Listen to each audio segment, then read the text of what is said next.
The line, and when can we cross it and when can't we? And because of Facebook and Twitter and all that stuff that we were talking about earlier, are we getting caught more? Because, you know, from Michael Richards and Tracy Morgan, Daniel Tosh, everyone's getting caught in jokes, and now we have to apologize like we're politicians. The big controversy was the Onion's tweet, right? Which, you know, I see people being... So we're talking about the C-word tweet. I come down on the side of comedy, and it was like a heartbreaker for me because it was like, oh, the one pure thing left in the world was the Onion, and it's not anymore.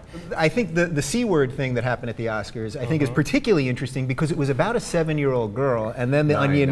9 years old? 7 would have been funny. Yeah, 9. But interestingly, you know, the Onion's never apologized for anything before. Had they said this about, let's say, Ann Coulter, so was this purely an age thing? Like, is that what made this cross the line?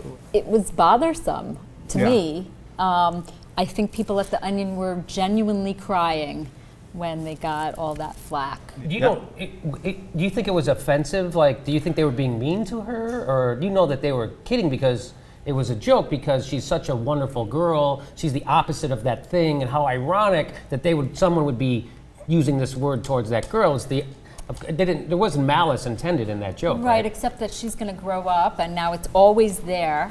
In the comedy club, you can say whatever you want. Yes. I'm sure all three of you would agree. We've all heard the worst things we've ever heard about humans said in comedy clubs. Do you now fear that everyone's got the iPhone and they're pointing it at you? Comedy clubs are supposed to be your safety zone. You're supposed to, even if you don't agree, you know, with what people are saying, you're supposed to be able to say whatever the hell you want.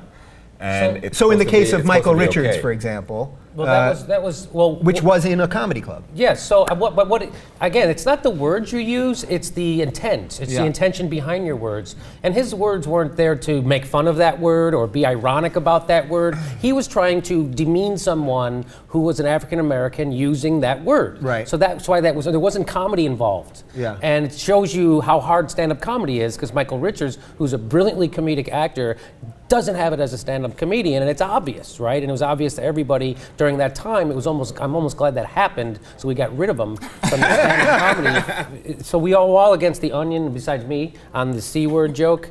So what about? I actually think it was fine. Oh, okay. What about Louis C.K., right? When he called his daughter the C-word repeatedly in his act, and it was hilarious. Isn't it the same kind of rule that we would apply to the Onion? There's context, you know, he's building it around an entire routine. It's his daughter, and you know he doesn't feel that way about his daughter, you know. And so you thought maybe the Onion did think she was a... No, but I think the problem is, you know, something like that is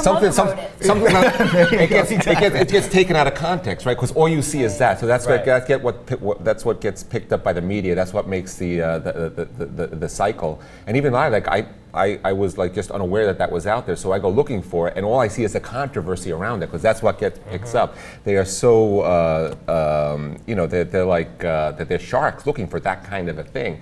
It has nothing to do with what actually happened. You know. What about Chris Brown and that? With the tweets that he had with what was that?